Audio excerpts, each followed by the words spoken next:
T'as déjà imaginé mettre un moteur énorme dans une voiture totalement random? Que ça soit dans notre imagination ou dans un jeu, on l'a tous clairement déjà fait. Et bah aujourd'hui on va parler de ceux qui l'ont fait, mais dans le vrai. Et bah bienvenue dans le premier épisode d'une nouvelle série de vidéos, rien à voir sous le capot. Aujourd'hui on parle d'un certain Ferdinand Karlpich qui en 2007 s'est clairement cru dans un jeu vidéo. Pourquoi?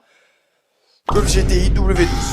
Voilà, on est dans les années 2000 et chez Volkswagen, bah on est un peu en roue libre. Pour encore une fois démontrer leur force, ils vont prendre tout ce qu'ils ont dans le groupe et faire une petite salade bien appétissante. En partant sur une base de Golf GTI, bah ils vont garder que la base en fait. Et ils vont ajouter tout simplement un double V12 Bentley, biturbo, 150 chevaux. Voilà.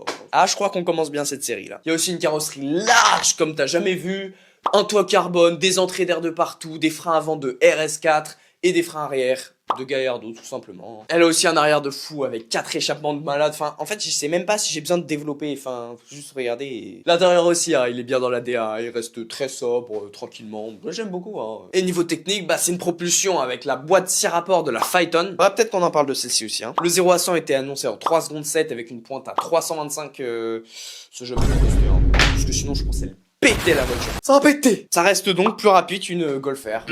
Et toi, t'en penses quoi? Et si tu veux pas rater les prochains épisodes de Rien à voir sous capot, abonne-toi.